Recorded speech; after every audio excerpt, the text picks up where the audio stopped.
2122 Ford Bronco Upfitter switches, also known as auxiliary switches. So they come with all the fuses installed. And behind the fuse box here is a bundle of wires. So this purple wire here with a gray stripe goes over here. Don't know exactly what that's intended to wire in, but they ran that short section for you. I've got my fog lights on this other purple wire with a green stripe, or turquoise, I don't know.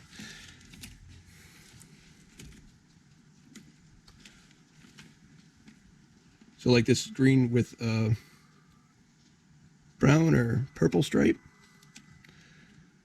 That one goes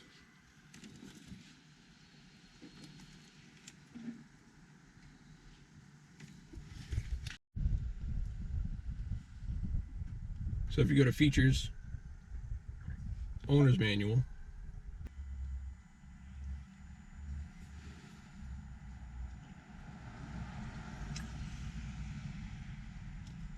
go to search and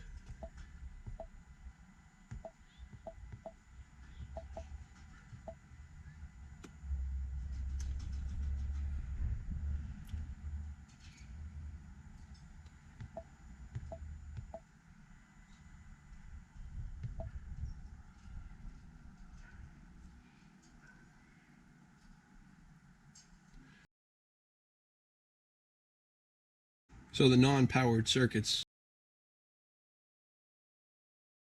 are just wires they pre-ran for you as easy, supposed to be easy options.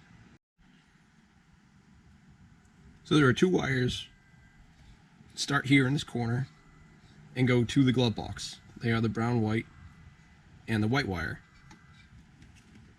That wire.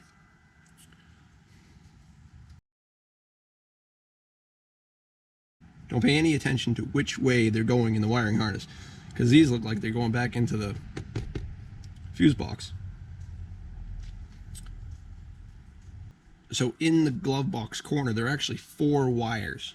The other 2 wires go to the rear quarter, which is a white with an orange stripe, which, if yours is like mine, don't bother using it, just run a different wire. I spent so much time trying to get to that wire because it's like right behind the seat, the front seat, and it would have been just a lot easier to run a new wire. And the other one is a gray with an orange stripe, and that goes up to the roof. So you connect the powered wire to the non-powered wires you want to run.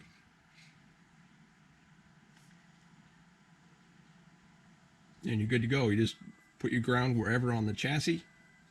You know, I guess not the aluminum panels.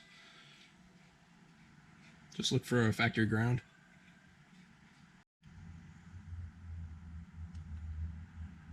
To get to the glove box wires, you pull that straight out.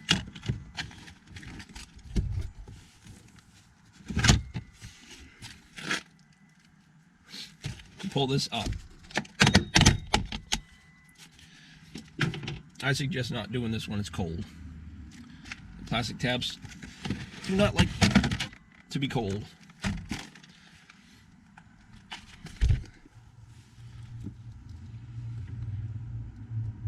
And it'd also be easier to remove the door before you do this.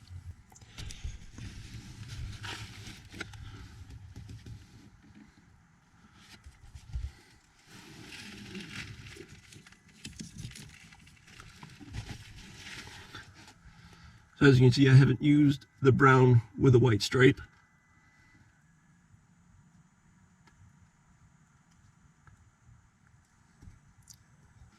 Here's that white with an orange stripe. And that gets connected to the gray with an orange stripe. Well, that's what I did. You don't have to do that. Now this white with an orange stripe, I actually had to get to through that little hole right in there. And I couldn't spare any wire, so this heat shrink tubing slash plug, I had to pull that off. Thankfully I didn't damage the wire doing that. Sorry, maybe I point the camera where I'm pointing. These heat shrinking cap in one, I just pulled that off. I couldn't hold the back of the wire. Wasn't fun.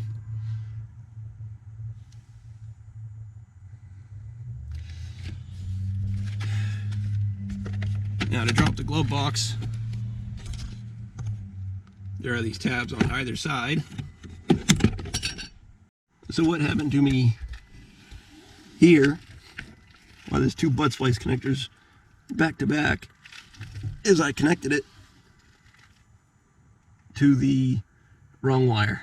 I was going by feel for the most part, and I didn't want to cut the white with an orange stripe wire, so I just added another butt splice.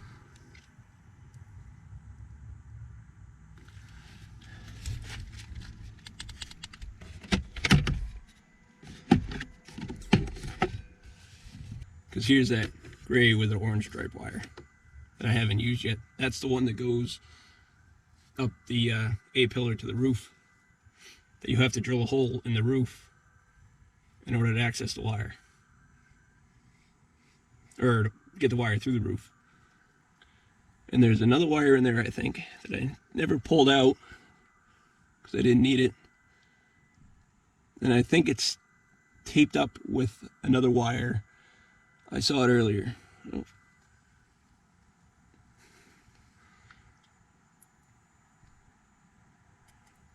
I mean, it's not the easiest thing, but it's certainly easier than going through the firewall. So when you put the glove box back up, you got this lever and it goes through that piece. There's like a little latching point.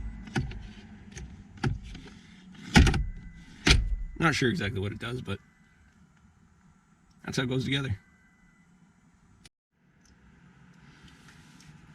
So where the main harness comes out of the fuse box and goes through the firewall is that giant grommet, which is the only thing I could find without taking this sound deadening liner out to go through the firewall. And it is actually like a double seal. There's a thick rubber piece on each side of the firewall. That made it really hard to run that wire.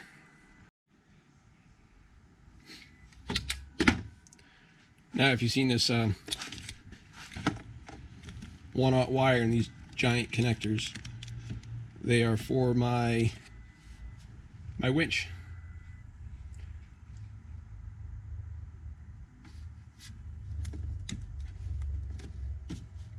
I've been waiting on a front bumper. The first one got lost in transit somehow. Oh no, it got mislabeled. It had a label on it that said 5 pounds and dimensions of 8 by 13 by 8.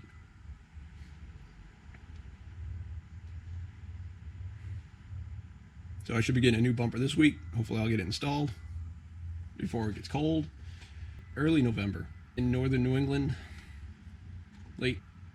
And it's 70 degrees out. If you have any questions, leave them in the comments. I should get back to you in about a day.